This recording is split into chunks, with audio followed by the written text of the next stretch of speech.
Hey everybody, it's Star the Flippin' Hippo. Thank you for joining us on our YouTube channel at Flippin' Hippos. Today is Monday, December 10th, which means it's time for What Sold on eBay!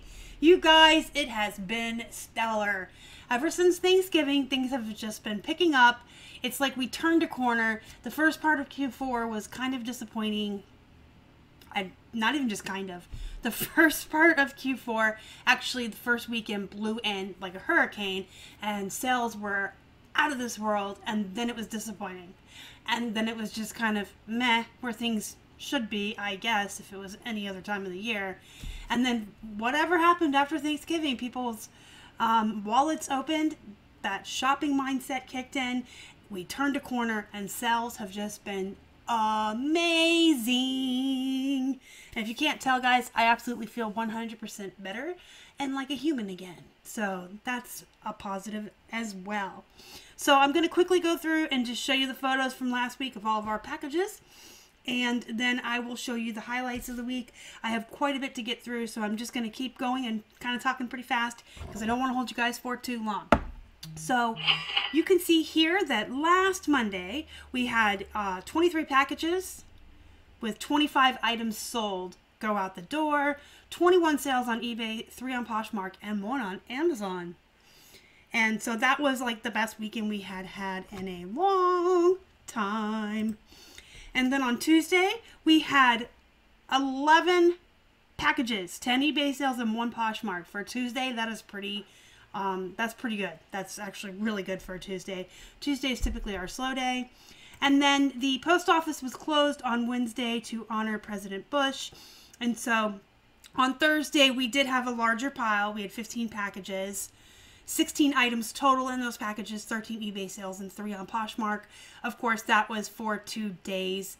And that's still pretty good for midweek, especially with the 3 sales on Posh there. And then on Friday, hey, another good day. We had 9 packages go out the door, 8 eBay sales, and 1 Poshmark. And then today, our packages looked like this. We had 28 sales total in 25 packages. 21, look at this, I typoed. It says 21 seals. I had 21 seals on eBay, 6 on Poshmark, and holy cow, 1 on Macari. That came out of nowhere. But yeah, so this weekend was even better than last week, and it just keeps getting better as we get towards Christmas. You can see even the packages are getting bigger. We're selling larger items. We're selling bigger ticket items. The stacks are getting higher, y'all. So let's just take a quick look at the highlights of what sold last week. These are just either something that was exciting for us, something that may be a bolo for you, or just some of the bread and butter items that keep our business steady that I just want to share with you. So these Guess jeans they're a good example of one of the bread and butter brands of jeans I sell. I picked them up for 99 cents at the Goodwill, and they sold for $20.62. These went through the global shipping program, so they did go international.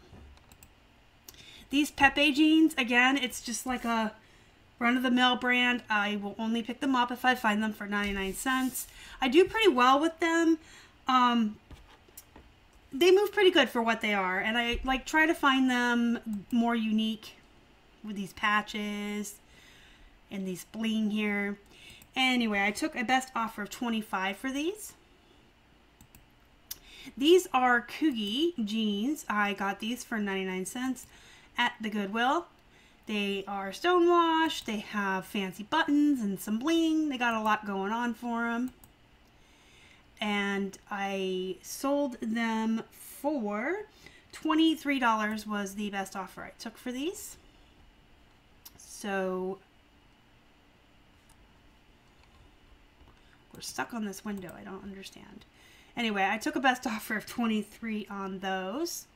So you can see like the jeans I get for 99 cents, I move for 20, 25, 23, and that's pretty good. That's decent, and that's bread and butter. Here's a pair of my silver Suki jeans. I took a best offer of 40. I listed them high. I listed them at 50, fully expecting to take a best offer of 40, $45. I got a best offer of 40 that I accepted. I did pay $6.99 for these. I did pay full price. But I do that on the regular. You guys know, for the silver jeans, And depending on the style, like these are the Sukis. I start at 50, and then like the Acos, I'll start at 40. And I usually get like 35 or higher for those. But yes, I do pay $6.99 for those all day long. The BKE men's jeans here. These are Braden's. These sold already for a best offer of 40 and were returned for not fitting.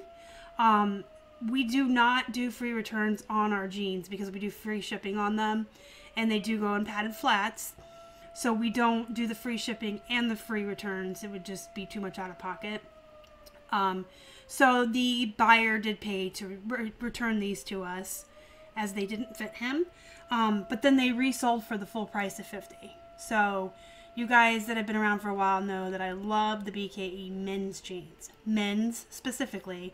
I pay $6.99 for these. I would do that again. I list them high at 50 and I usually take a best offer of 40 or 45. I'm really happy and very excited that these sold for 50 the second time around. Kind of helps cover the cost of shipping them out the first time. I would never recommend to anyone to buy women's BKE jeans for more than a couple bucks. They just don't flip for more than 25 anymore. 25 is kind of on the high end for them, to be honest with you. You're more likely looking at 20 to 25. So I would not recommend spending a lot on those. But these men's jeans, absolutely, all day long, especially the ones with the names.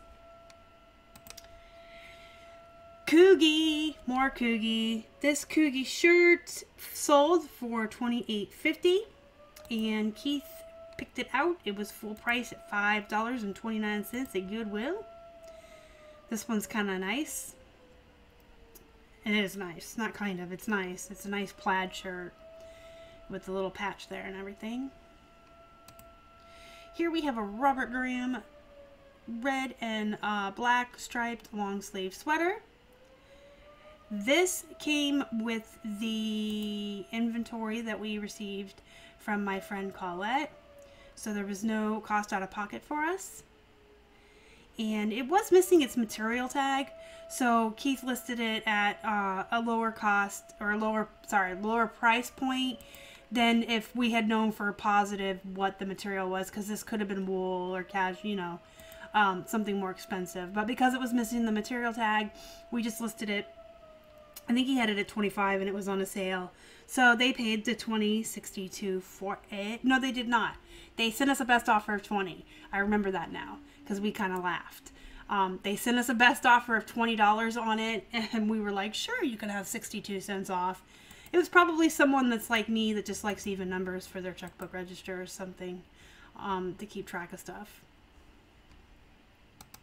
We also sold this Robert Graham blue striped flip cuff. Look at these flip cuffs. Fancy. We picked this up at the Goodwill when we went with Bill and Dave when they were in town. Those of you that saw the live show that the boys were on with me, or the video I did of us outsourcing together, we had a great time. This is one of the shirts Keith picked up when we were out with them. He paid $5.29 for it, and it sold for $34.60. Funny story with this one real quick.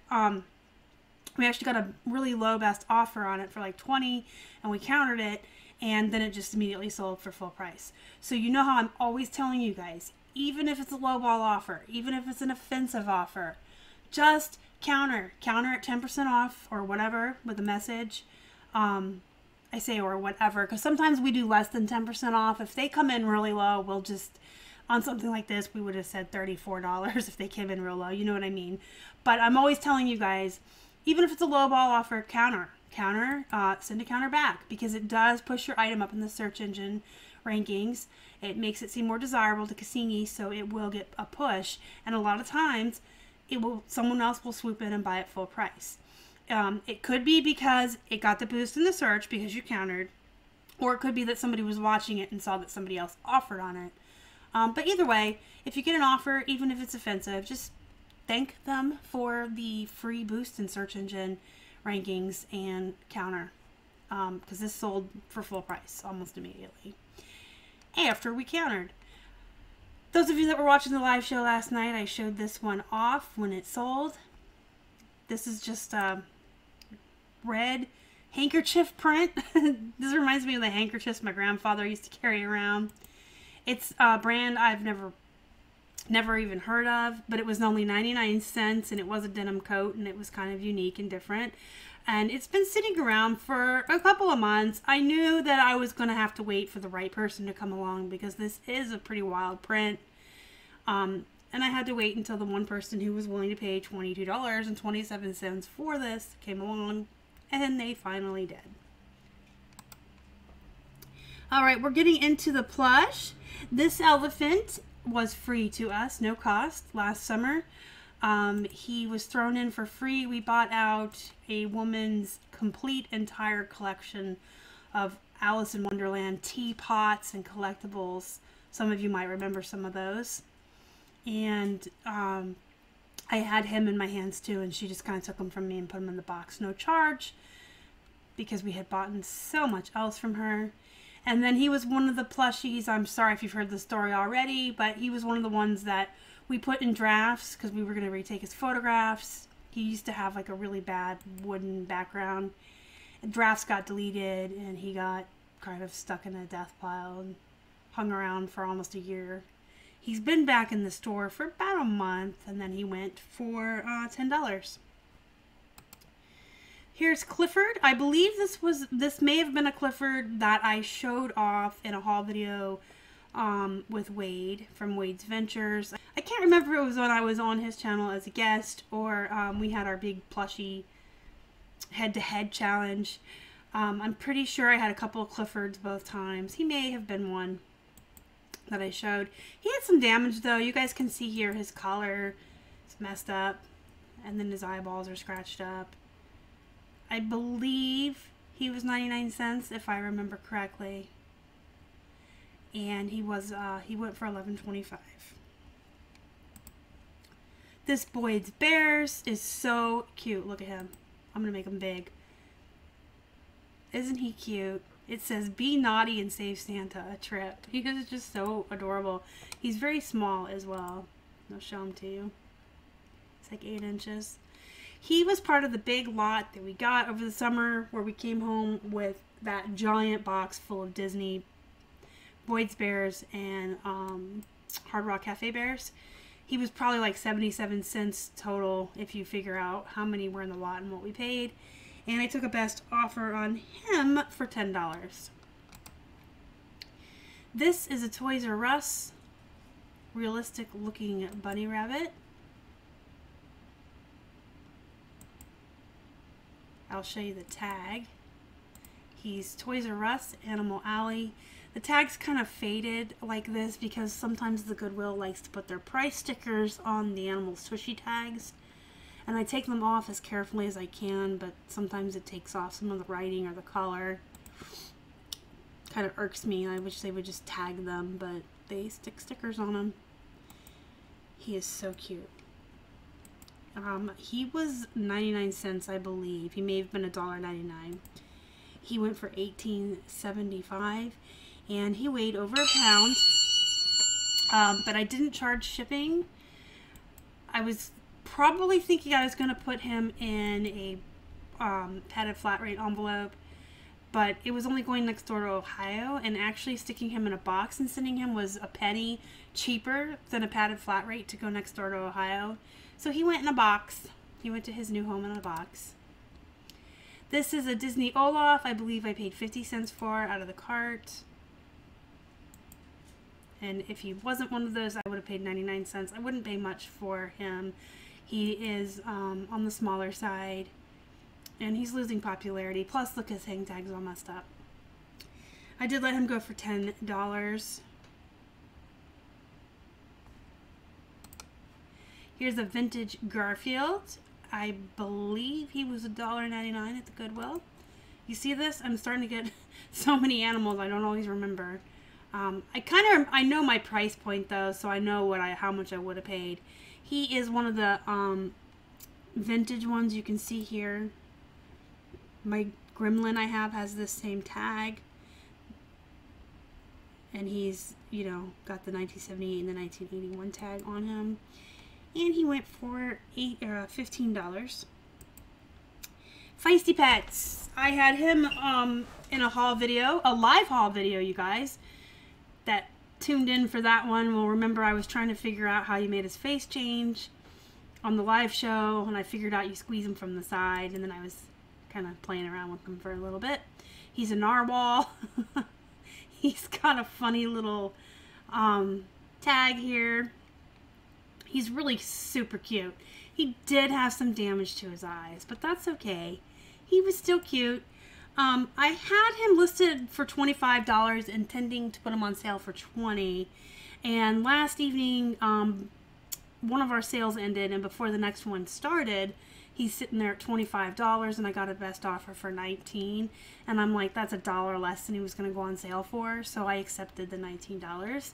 He did have to ship in a box because he's a more delicate plushie. I don't put plushies like this in poly bags to ship them, just because I don't want him to get damaged or not work right when he arrives. But he still was only like 11 ounces, so he shipped first class. And I do believe I paid $1.99 for him. I could be wrong. If you see the haul video and I say something different, I'm not intentionally lying. I just really think I paid $1.99 for him.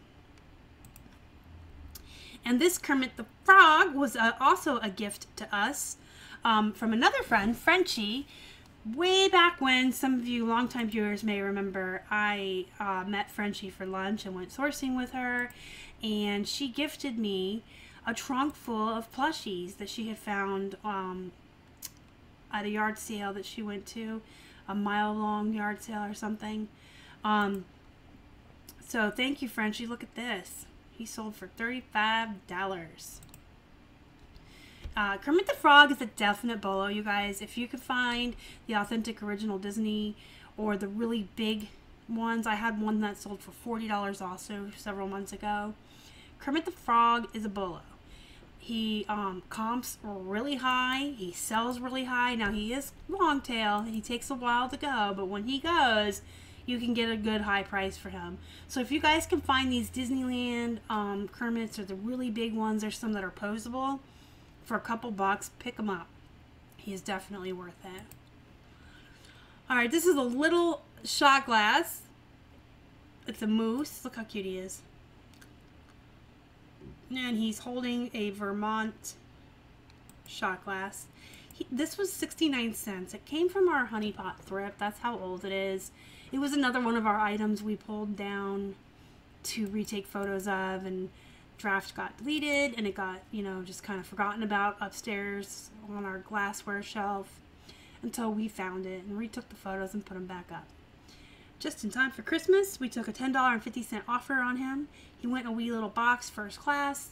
But yeah, that's like what I said on my live show last night. Guys, go through your stuff. Go through your death piles. Go through your stuff. There, we had some stuff up there we had forgotten about, and this is the time of year that people are buying novelty things like this to give to people for gifts. This SpongeBob Nightlight, I paid $1 for. There's a little flea market up the road that they pop up every once in a while, like usually at the beginning of the summer and the end of the summer, and sometimes there's like one more time in the middle. It's in between our house and like a major shopping center we go to all the time.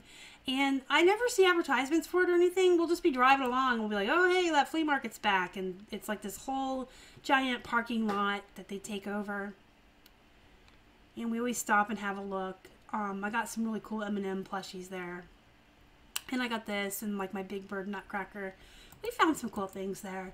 So I paid $1 for this. This is the second time it sold. The first time it sold, they never paid, and it had the unpaid item case open on it until it finally closed, and I could relist him, and then he sold pretty much right away. I'm looking to see, he sold for full price, $14.06, so he's pretty cool. And then we have this Kellogg's Fruit Loops Toucan Sam cereal bowl. It's got the different toucan, here let's look through it together. It's got the different Toucan Sams from like the 2000s, the 60s, the 70s. It's just a nice little bowl. I got 2 of them for $1 at a yard sale. This was the last one we had. So, you know, between the two of them, we made a nice little profit when we sold them separately. The other one also went for $12. I think that one went almost right away after we bought them in the summer, and this one sat for a while, but that's okay. Sometimes items like this, you're just waiting for the right person to come along and buy it. This Peanuts mug is Sally, and it's pink. Had some damage to it. This one I got at a yard sale. Actually, where I got that giant box of the Disney, the Boyd's Bears, and the Hard Rock Cafe Bears. I also got some glassware. Some of you may remember I had a blue one and a yellow one with Snoopy and Woodstock that sold together. One person bought both. I didn't list them together. They were all listed separately, but one person bought two. And this was the last one, and it sold finally for $18. This is a typewriter. Duh. This is a typewriter Keith picked up for $5, I want to say. It didn't have a price tag on it, and we comped it there at the Goodwill, and we took it up front to the manager and asked how much they wanted for it, kind of assuming they were going to say 10, and if they said any more than 10, we weren't going to buy it. And they were like, oh, you can have it for $5. So he paid $5 for it, and it sold, we took a best offer, $50, and they paid shipping also. When he sells typewriters, this is just something I want to show you guys really quick, a real cool tip. Most typewriters, the electric typewriters, have that demo that you can do where it types this out. So when he tests it, he'll do the demo, and if it looks really nice like this, and you can tell that the tape is good and it's going to type, he'll take a picture of this for the listing. And last but not least, some of you may recognize this Apple iPhone Gold model because it's sold once already. It has been in a What Sold video. It did not ship. It was not a return. It sold, I believe it was last Sunday. It may have been the week before. I can't remember which show it was in.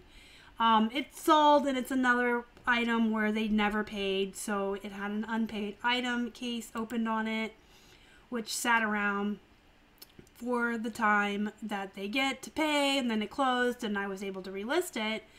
The day it closed, the day the unpaid item case closed, I did put it back in the store for $65, and Keith was going to tell me to actually list it for $50 just to knock it down because he had it priced super high, and he didn't tell me, and I just kind of put it back in at $65, and it sold in like a day for the full $65. So that's kind of a cool story about how it went for more than, you know, we were going to knock it down like $15. So that's super cool. And it actually did get paid for and shipped out this time. So I think that is, yep, that's all of them. So those are the highlights of the week. I don't know if that helped you guys, if it gave you any ideas for bolos. If you guys have anywhere you can get low cost of goods, like the bins by weight or 99-cent days at your thrift stores, a lot of the jeans I show you guys all the time are great bread and butters to have around. And then just like, you know, always keep in mind when you see odds and ends like that Toucan Sam bowl, that moose shot glass. If you can find them cheap enough, go ahead and get them. Just know they're probably going to sit in your store for a long time until the right person comes along, but they will. They'll come along. And just keep an eye on your death piles in your inventory. Make sure things aren't falling out of your store and that you got all your super neat stuff like this listed around the holidays, because that's usually when most of it's going to sell. Let me know in the comments down below how your sales have been. And if you had any like super awesome flips that you're real proud of, or anything cool that's selling, you know, like as we get closer to Christmas. I always like to hear how you guys are doing. I do answer each and every comment on here. I do get behind sometimes, but I will get around to all the comments eventually and respond to you guys. I really like to hear from you and just how you're doing. So let me know. Do me a favor before you leave and smash the like button if you would. If you haven't already and you'd like to, please subscribe to our channel and help us feed a hungry hippo. You can find us on Instagram, Facebook, and Twitter. We're at Flippin' Hippos. Until next time, you guys have a good night.